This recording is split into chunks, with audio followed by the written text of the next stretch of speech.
Čau visiem! Tas Santa. Un tā kā es izdomāju, ka 2019. gadā es mēģināšu katru mēnesi izlasīt vismaz vienu grāmatu, es nolēmu, ka pie reizes es arī domāju, tas varētu būt tā kā tāds mazs adventures kopā ar jums, kad varbūt, ja no jums, kur lasa grāmatas, mēs varam darīt kopā. Es pateikšu, piemēram, es pastāstīšu, piemēram, par kuru grāmatu mēs runāsim nākamēnes, un jūs varat lasīt kopā ar mani, un tad mēs mēnešu beigās tā kā varam kopā apspriest visu par šo grāmatu un tā tālāk. Es nezinu, kāpēc, bet jā, man nedaudz arī motivē literatūra akadēmijā, jo mums arī tur jālasa grāmatas, un jā, es nezinu, varbūt tu esi šeit, jo pirmkārt tev vajadzēja izlasīt Hamletu vidusskolā, tu to neesi izdarījis, to arī tur kontroldarbs, un tu nezini, par ko tu rakstīts. Vai arī otrkārt, tu vienkārši gribi kopā ar mani parunāt par grāmatām. Es jau zinu, ka šiem video noteikti būs maz skatījumi, jo cilvēkiem neinteresē grāmatas, un es agrāk jau biju taisījusi video, kuras runāju par savām 3 mīļākajām latviešu autoru grāmatām, un viņam ir ļoti maz skatījumi, bet nekas, es enjoyu. Bet nekas, es izbaudu šos video, tāpēc, es nezinu, parunāsim par Hamletu. Es atceros, ka man vajadzēja Hamletu lasīt vidusskolā 10. klasē, es neko no viņa neizlasīju, es pat viņu neizņēmu no bibliotēkas. Bet tagad, kad man viņu atkal vajadzēja lasīt augstskolā, es pat viņu izlasīju, un man īstenībā ļoti patika. Tātad, sākumā parunāsim par to, kas te ir rakstīts, un par pašu stāstu, un pēc tam sīkāk parunāsim par apslāptajām domām un kaut ko tam līdzīgi. Tātad. Hamlets. Luga sākas ar to, kad pirms 2 mēnešiem ir nomiris karalis, kur arī sauc Hamlets. Jā, un Hamleta dēls, kur arī sauc Hamlets, tā kā Hamlets jaunākais Hamlets. Hamlets ļoti pārdzīvo savu tēva nāvi, un viņš netiek tam pāri, ir tīpaši ņemot vērā to, ka viņa māte ir apprecējusies ar viņa tēva brāli. Tā kā Hamleta mamma apprecējās ar sava mirušā vīra brāli. Un Hamlets to nesaprot, Hamlets to pārmet savai mātei, un viņam ir tāds, kāpēc? Pēkšņi pilī sāk parādīties spoks, kas izstāsta pēc šī mirušā karaļa, un sargiem ir tāds, what? Un viņi nolēma to pastāstīt Hamletam. Tad Hamlets izdomā, ka viņš arī kādu nakti paliks augšā, lai novērotu šo spoku. Hamlets satiek spoku, spoks viņam pasaka, jāizsina tavs tēvs, un viņš izstāsta Hamletam, ka nevis viņš vienkārši nomira, bet ka mani noslapkavoja, mans brālis mani noslapkavoja, viņš ielēja benausī indi. Tad Hamletam ir tāds, oh what? Bet Hamlets uzreiz, viņam nav uzreiz tāds, oh my god, tagadējies karalis nogalināja manu tēvu, iešu viņam atriepties. Hamlets gribēja to patiešām pārliecināties par to, vai patiešām tā ir, viņam vajadzēja pierādījumus. Tādēļ viņš izdomāja, kad viņš pils aktieriem, tajā laikā pilī ir aktieri, kuri izklaidē galmu, un viņš izdomāja, ka viņš tiem aktieriem uzrakstīs tādu lugu, kur karalim tiek aus ieliet inde, nu tā kā, lai tie aktieri attēlo to, kas notika īstenībā, un tad viņš skatīsies uz karaļa reakciju, un ja karalim būs vienkārši tāds, forši izrāde, tad tā nebūs bijusi taisnība, bet ja karalis, tā kā, ja viņš kaut kā reaģēs uz to un sapratīs, ka viņi attēlo to, kā es nogalināju savu brāli, tad viņš būs vainīgs. Un noteikti izrāda, jā, karalim paliek slikti, karalis izskrien ārā, Hamlets saprot, ka jā, karalis nogalināja viņu tēvu, viņš arī izskrien ārā, grib nogalināt karali, bet karalis aizskrien ne uz baznīcu, bet es īsti nesaprotu, ko, bet karalis vienkārši ir citā telpā un viņš lūdz Dievu. Un tā mēģina izsildīt savus grēkus. Un Hamletam bija tāds bļāviens, ja es noduršu viņu tagad, tad viņš būs izslūdzis savus grēkus, viņš nonāks debesīs un nebūs jēga manai atriebībai. Tāpēc Hamlets viņu nenodur. Taču arī, kad karalis lūdz savus grēkus, viņš to tā kā nedara no sirds, viņam tā kā tas nenāk tā īsti ārā. Viņš saprot, ka viņam vajag izsūdzēt savus grēkus, lai viņš vairs nejustos vainīgs, bet viņš tā kā nespēja to izdarīt. Un laikam arī tajā brīdī Hamlets iet pie savas mātes, Ģertrūdes, tā kā Ģertrūde grib ar Hamletu par to parunāt, jo viņai... Es īstenībā nezinu, vai visu to grāmatu, jo tur nav teikts, vai viņa zināja, kad viņas tagadējies vīrs noslapkavoja viņas īsto vīru, bet gan jau, ka viņa nojauta. Un viņa gribēja ar Hamletu parunāt, jo Hamlets pēdējā laikā viņš uzvedās baigi dīvaini. Hamlets ir riktīgi dīvains, viņš visu laiku tur kaut ko dīvaini dara. Un tad Hamlets iet ar savu māti parunāt. un tur aiz aizkariem ir noslēpies Polonijas. Polonijas ir noslēpies aiz aizkariem, un Polonijas ir kanclers pilī, nu tā kā karaļa labā roka. Un, jā, viņa ir Ģertrūda sarunāja, ka viņš noslēpsies aiz aizkariem un noklausīsies, kas notiks. Un Hamlets izdzird kaut kas aiz aizkariem, un viņš domā, ka tas ir tas viņa patēvs, tas, kas nogalināja viņa onkulis, tas, kas nogalināja viņa tēvu. Un viņš iedur ar zobenu, izrādās, ka tas nebija tas tēvs, tas bija Polonijas, bet viņam tāds, oh well, tā kā pats vainīgs, nevajadzēja noklausīties. Un jā, viņš viņu nogalina. Ak, Dievs, tas stāsts īstenībā tik garš. Long story short, karalis izdomā aizsūtīt Hamletu uz Angliju un uzrakstā tā kā vēstulē, tā kā nogaliniet Hamletu. Un tā kā, kad Anglijā viņš jānogalina, tā kā izpildījumu norādi.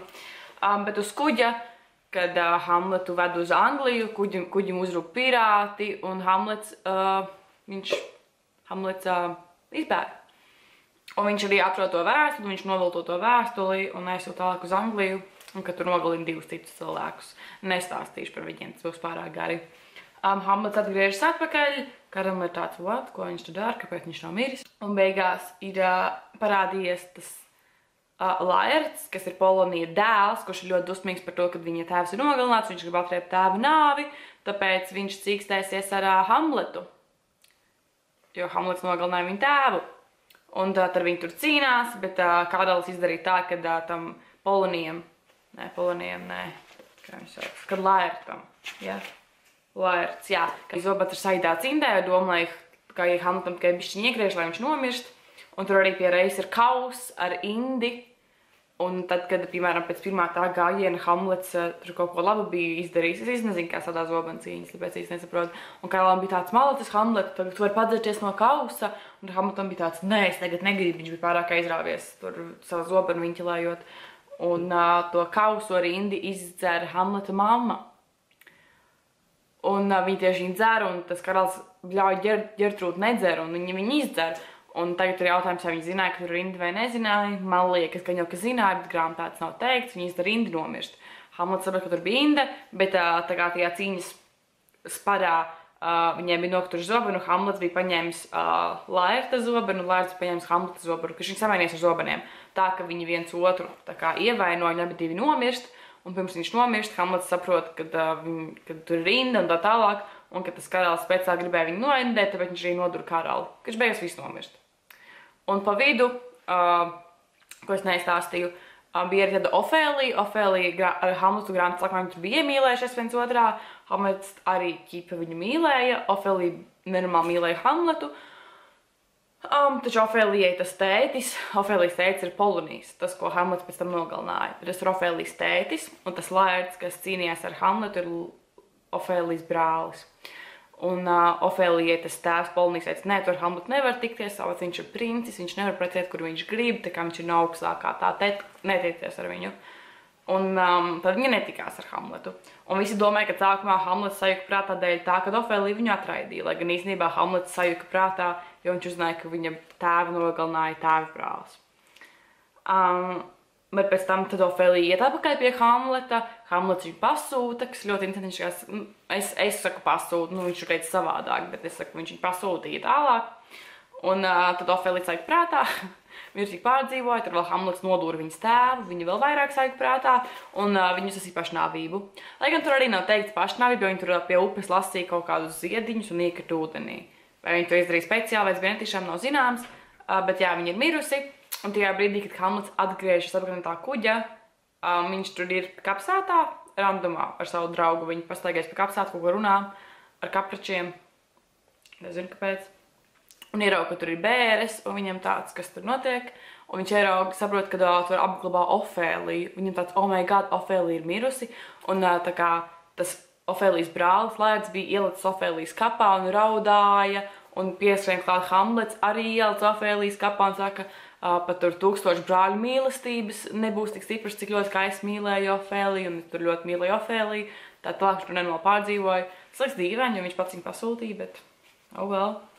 Jā, grāmata beidz to, kad visi nomirst, kā es jau minēju pirms tam. Tā kā, ja tu neesi lasīts grāmatu, arī tur kontrola darbs, tagad tu zinās, par ko ir Hamlets. Bet jā, un tagad tās slēptās domas un lietas, kas ir Hamletā. Pirmkārt, ko es ievēroju, bija ļoti interesanti, kad visa grāmata bija par to, kad Hamlets gribēja atriepties par savu tēva nāvi. Bet viņš arī nogalināja Laerta tēvu, un tad Laerts arī gribēja atriepties par savu tēva nāvi. Bet interesanti tas, ka viņi cīnījās ar tiem zobeniem, tā kā Laerts viņam teica, ka viņš viņam piedod. Un tā tālāk. Un īstenībā tikai dēļ tā, ka Hamlets gribēja atriepties, nomira nenormāli daudz cilvēku. Nu tā kā viss tas galms nomira faktiski. Gan Ģertrūda, viņas vīrs, Ofēlija, viņas tēvs, Laerts, Hamlets, visi vienkārši nomira. Tas bija ļoti interesanti, kad tā kā ir tādas vairākas lietas, līdzīgas situācijas, kurās ir varoņi, bet viņi katrs dara kaut ko savādāku, kas ir ļoti interesanti. Šī visa luga ir faktiski balstīta tikai uz pašu. Ja Hamlets raksturā būtu savādāks, un ja Hamleta raksturs nebūtu bijis tieši tāds, šī grāmata droši vien nebūtu. Jo ja viņš nebūtu tieši gribējis būt tik atriebīgs, tad šī luga nebūtu noteikti notikusi. Un interesanti vēl par to spoku. Tas spoks parādījās arī pēc tam, kad Hamlets bija ar Ģertrūdu tieši savu mammu kopā vienā mirklī, bet to spoku redzēja tikai Hamlets, un Ģertrūda viņu neredzēja. Varbūt tāpēc tas tā kā, jo Hamletam varbūt bija pirms tam kaut kādas nojausmas bijušas, un iespējams tāpēc Ģertrūda to spoku neredzēja, jo viņa negribēja atzīt to patiesību. Un vēl arī par mīlestību runājot, man likās ļoti interesanti, kāpēc Hamlets atraidīja Ofēliju, jo Ofēlija pie viņa atnāca, un viņš viņu atraidīja prom. Bet tad, kad viņa nomira, viņš pārdzīvoja un bļauj, ka neviens nekad Ofēliju nav mīlējis, tā kā viņš mīlēja Ofēliju. Un tagad ir jautājums, kāpēc viņš Ofēliju atraidīja. Un iespējams, tas ir tāpēc, man liekas, ka varbūt varētu būt tāpēc, kad viņš saprata, ka viņa dzīve ir, ka viņš nevar dzīvot neatriebis to tēva nāvi, un ka tas ir tas, uz ko viņš koncentrējās. Varbūt viņš negribēja tā kā Ofēlijas dzīvi sabojāt ar to, ko viņš plāno darīt. Un negribēja, jo viņš bija gan izsajūtas prātā. Un varbūt viņš vienkārši negribēja, lai Ofēlija no tā visa cieš, un tāpēc viņš viņu atraidīja, man liekas, tā varētu būt. Man patika šī luga, man likās diezgan interesanta, un tā ir skaitās klasika. Un jā, es nezinu, kāpēc es nelasīju vidusskolā, jo vienkārši negribēju. Bet es ieteiktu viņu izlasīt, katram. Šeit ir ļoti, tā atriebības tēma, un tas, ka viņš it kā atrieba to savu tēva nāvi, bet nomira vai daudz vairāk cilvēki, un tas, ka viņš atrieba to tēva nāvi, tas tā kā neko neizlaboja. Tā kā jā, viņa tēvs apkavam ir miris, bet ir miruši arī daudz nevainīgi cilvēki. Un tas, ka atriebība nevienmēr ir tas labākais veids. Un vēl ļoti interesanti arī ir, šeit ir atainota. Man liekas, ka katrs varonis ir ļoti izteikts, viņam ir ļoti izteikts, tā kā, Hamleta varonim bija ļoti izteikta atriebība. Viņš bija izteikti atriebīgs. Tā kā tas bija tas main, tas viņa mammai šajā lukā bija izteikti ļoti, kā ir vārds, nožēla. Viņai bija izteikti ļoti liela nožēla. Tā kā varoņi ir ļoti ar izteiktu kādu iezīmi, un viņa mamma bija izteikti ar nožēlu, jo viņa ļoti pārdzīvoja to, ka viņa apprecēja to viņa brāli, un viņa vienā brīdī ir Hamletam teica, lai viņš beidz viņai to teikt, jo viņa jūtas vainīga. Un tā tālāk, un beigās māca viņa no tās vainas apziņas, kad jau tā ir daļēji viņas vaina, arī iedzēra to indi. Klaudijs bija izteikti, es pat nezinu, viņš bija vienkārši tāds nejauks, un viņš gribēja tikt vaļā no Hamleta. Lai gan grāmatas sākumā viņš arī uztraucās par Hamletu, jo viņiem likās, viņi visi runāja par to, kas Hamletam kaiš, viņi gribēja noskaidrot, vai ar viņu viss ir kārtībā, bet beigās, ka viņš saprata, kad Hamlets zina, tad viņš vienkārši izdomāja, mums vajag Hamletu, mums nav viņa vajag atbrīvoties, tā kā atkratīties. Tas likās ļoti interesanti. Un neviens varonis šeit arī nav attainots kā perfektais varonis, kā neviens nav perfekts, izņemot Hamleta tēvu, jo Hamlets par savu tēvu runā tikai tā, ka Hamleta tēvs ir perfekts. Jo Hamlets viņš par savu tēvu runāja tā, ka viņa tēvs ir perfekts, viņš bija vienkārši ideāls karalis, lai gan īstenībā tā arī nav patiesība, jo viņa karalis arī nogalināja viena cita personāžu tēvu, atkal atriebību un vispārējais. Bet, jā, es nezinu, ko man vēl pieminēt par šo grāmatu, jo man personīgi nebija nekāda dziļa tā kā saikne ar nevienu personāžu, un man nebija... Es saprotu, ka tā laika, izskaties uz tā laika literatūru, renesanses literatūru, man liekas, tā bija, es neatceros. tad šis darbs ir vienkārši, oh my god, tā kā, kad ir izteikts varoņa iezīmes, varoņa jūtas un tā tālāk, bet šis noteikti nav viens no maniem mīļākajiem darbiem, ko esmu lasījusi. Ieteikt izlasīt, liek aizdomāties par atriebību un to, ka nevienmēr dzīvē te vajag atriebties un tur nevajag uz visu skatīties tikai no sava skata punkta, vai padomāt, kā ir citiem cilvēkiem. Un jā, ja tev vajadzēja šo grāmatu lasīt literatūrā, tad you're welcome. Un jā, es domāju, ka nākamā grāmata, ko mēs varētu parunāt, būs šī. Māras Zālītes Paradīzes putni. Es viņu neesmu izlasījusi vēl. Esmu iesākusi un tikusi pie kāds 10 lapas tikai izlasījusi, man liekas. Man ļoti patika pirmā daļa, 5 pirksti.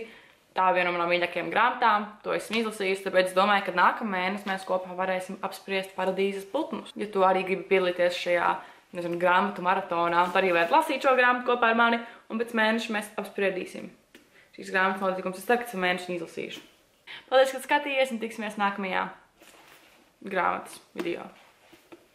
Vai arī tu vari skatīties manas pašos video, ja tā patīk. Es nezinu, esmu dīvaini. Sorry. Ok, čau!